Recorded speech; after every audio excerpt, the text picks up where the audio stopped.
We have friends all over the NFC South, Sam, as we move on to the Carolina Panthers. We have old friend Dr. Eric Eager is now the director of analytics over there. So we've got all of our old friends in the South.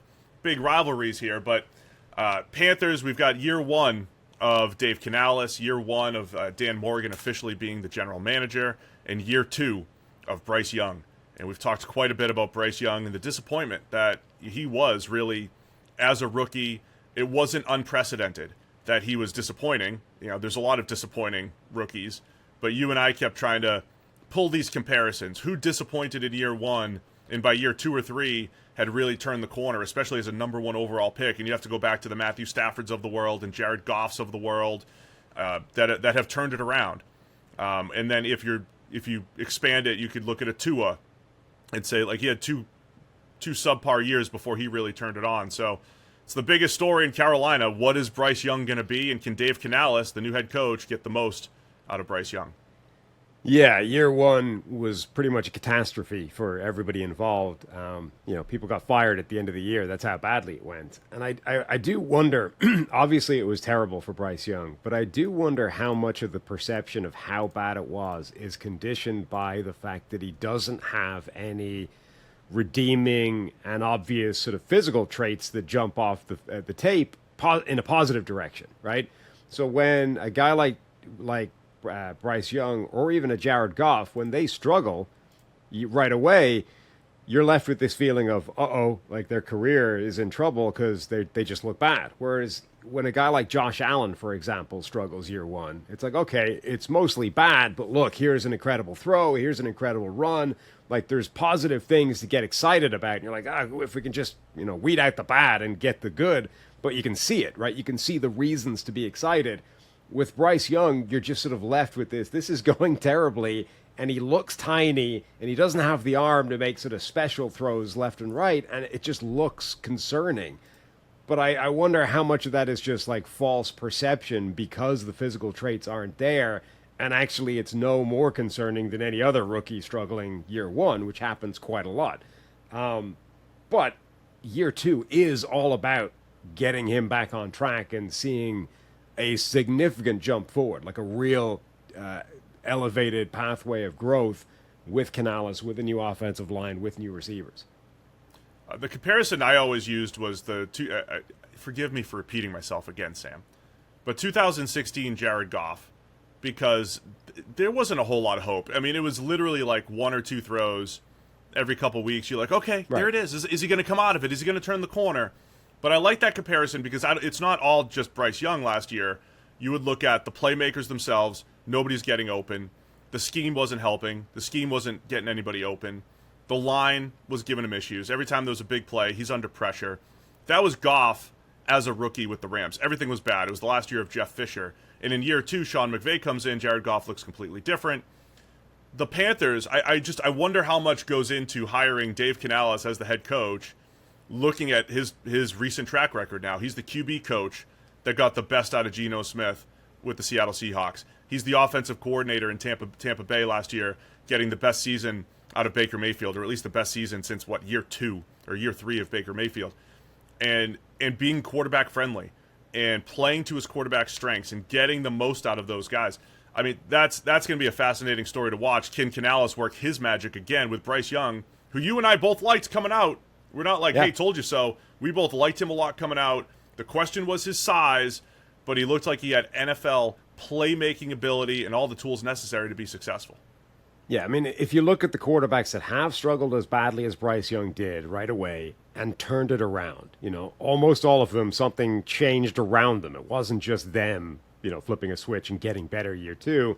Something changed around them. Even guys like Josh Allen, right? We don't know how much of it was Josh Allen, how much of it was Stephon Diggs got brought in, and suddenly he's got an amazing number 1 receiver to throw to.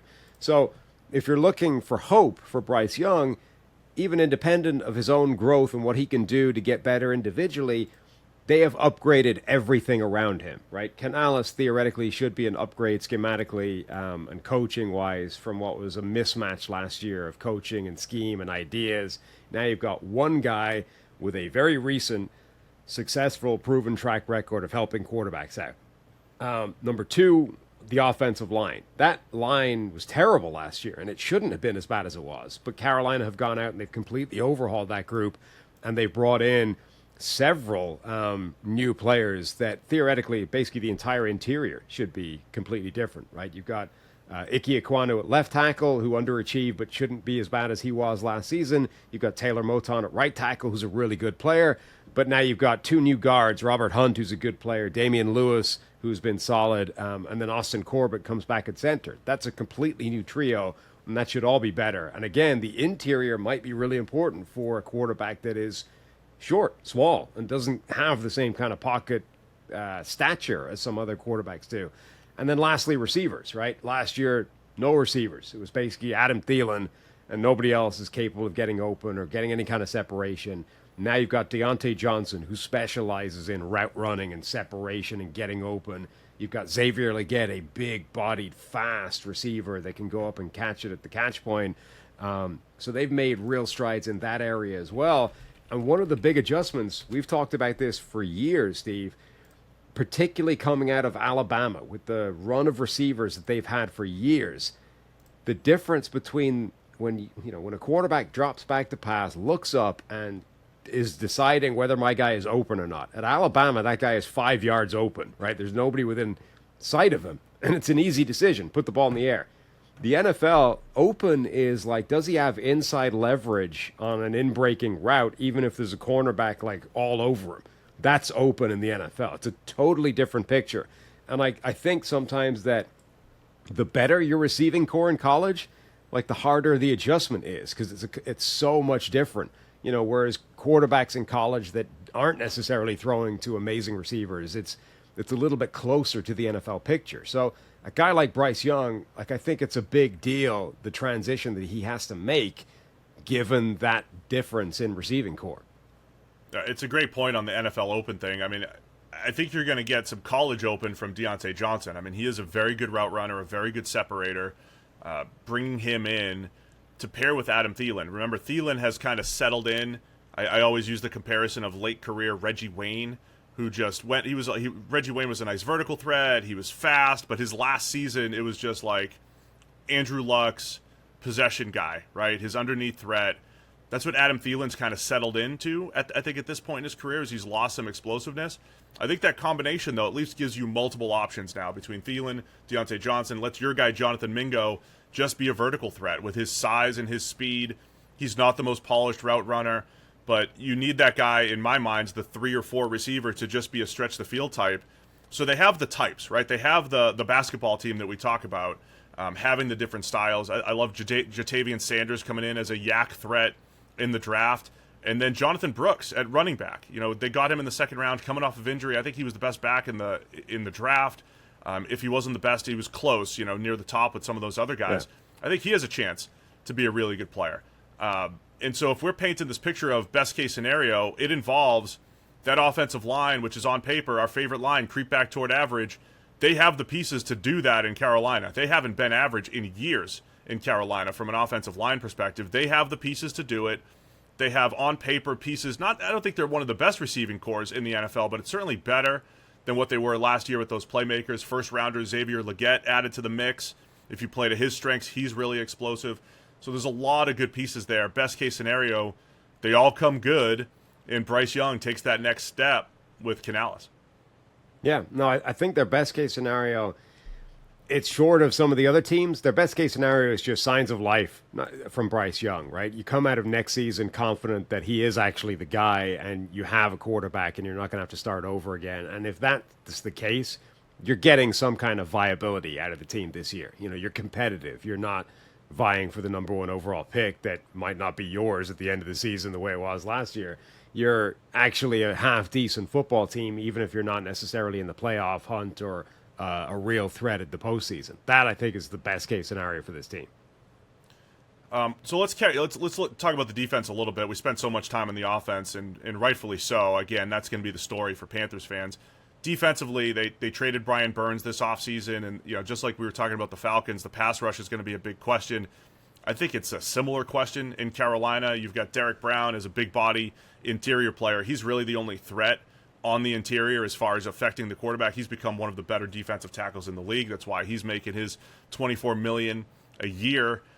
But the edge rush situation, DJ Wanham, Jadeveon Clowney comes in on a 2-year deal now for Clowney, the rare 2-year deal for Clowney. Caleb Von Chason as a reclamation project, DJ Johnson. I mean, they do not have any household names besides Clowney rushing the passer. I think that's going to be a big question on the defensive side of the ball. Yeah, I mean, the defense is obviously in some kind of transition. New general manager as well, Dan Morgan, sort of wheeling and dealing. We saw a little bit of that in the Giants Hard Knock series where he was shopping Brian Burns to the Giants, where he ultimately went. So Brian Burns has gone. Dante Jackson at corner is gone as well. They're sort of slowly turning over this roster. Frankie Louvu departed in free agency. So they're letting go or getting rid of some of these guys, but they haven't necessarily replaced them yet. And that's been a trend for the last couple of seasons of Carolina. They've sort of made these deals and haven't backfilled them quickly enough. So obviously, when they made the deal to get Bryce Young, it involved giving up DJ Moore. And we saw the consequences of that last season with the lack of receivers. And then this year, you trade away Brian Burns. And now you're looking at this group on paper like, this is a pretty weak group of pass rushers, right? Jadeveon Clowney is the one proven edge rusher that they have.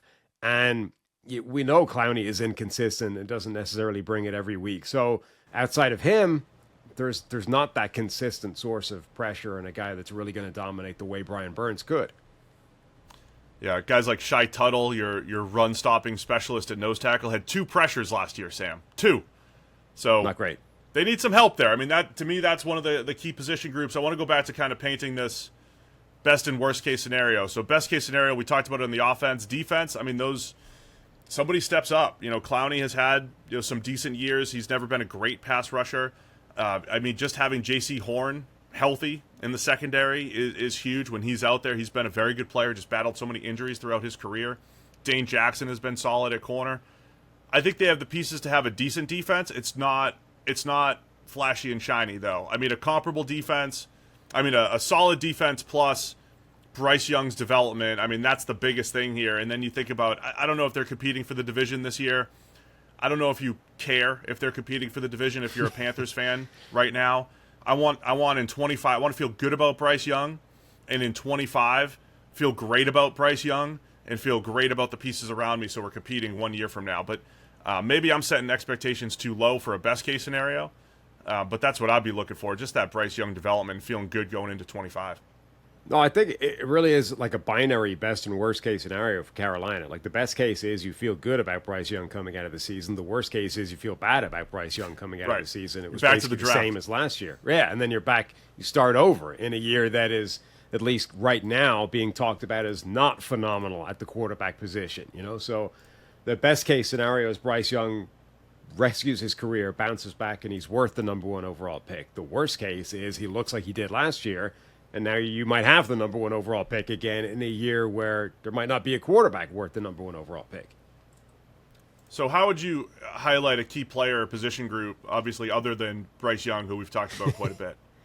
Yeah, I mean, obviously it's Bryce Young as the real answer. So by extension, then, I think his wide receivers become the next most important thing, right? As much as theoretically they're all upgrades that they brought in, Deontay Johnson has had drop issues in the past. That's not going to help. He's got inconsistent hands, great route runner, not necessarily great at catching the football, which is a fairly important part of the job. And then Xavier Legette, incredibly talented, incredible physical specimen, but is quite raw and sort of relatively one-dimensional as a receiver. He's big, fast, quite angular, doesn't necessarily run a full route tree, is great at the catch point, but he's not like a complete dynamic option at receiver yet. You know who people are hearing when you say that is Dave Canales' own DK Metcalf. That's what people were trying to make that comparison, throughout the offseason. And there should be like synergy there, right? Like DK Metcalf, he's developed as a receiver and become a much more well-rounded player, but even without being that, you can make a lot of use of him early by playing to his strengths and not asking him to do the things that he doesn't do well, and simply, asking him to do the things that are effective. So I'm not saying for a minute that, the Panthers can't get anything out of Leggett until he becomes this well-rounded guy, but it's a question mark. Anytime you take a guy like that, you're like, okay, we're limited with what we can do with this receiver. That group needs to not just be an upgrade on paper, it needs to actually materialize as a significantly better receiving core for Bryce Young to work. Yeah, I'm with you on the receivers basically they're the key, and I don't think there's that quote true number one when you look at the former quarterbacks that turned their careers around early on, the Jalen Hurtses and the Tuas of the world. They had an alpha receiver who was a top 5 type of player in the NFL at his position, A.J. Brown or a Tyreek Hill. And you could say Josh Allen had Stephon Diggs, who was probably top 5 to 8 at his position when he went to Buffalo. So you don't have that necessarily for Bryce Young, but it's a potential good mix. It is two veterans who get open in Thielen and Deontay Johnson, and 2 young upside players in Mingo and Leggett. And I think of that group, if you can get 3 that you could depend on out of the 4, that's going to help Bryce Young's development a ton. So I'm looking at the receivers as the key. And it's still kind of a rebuilding year, I think, for Carolina to get some another year of getting talent on both sides of the ball to build the roster back up. Because the other piece here, Sam, to get Bryce Young, they gave up a lot, right? It looks really bad when you say, on paper, here's what they gave up. And by the way, the picks became Caleb Williams and all these other players that were added here. They're depleted because of the investment that they had to make to go take a chance on a quarterback. So it takes some time to build that roster back up for the Panthers. Yeah, it's definitely a gamble that they need to actually get right. If they don't, they gambled more than the average because they didn't start with that number 1 pick that Bryce Young was acquired by, right? They had to give up to get to number 1 and then take the guy. So if it doesn't come their way, it was an even bigger mistake than it would have been if they'd simply been sitting at that spot.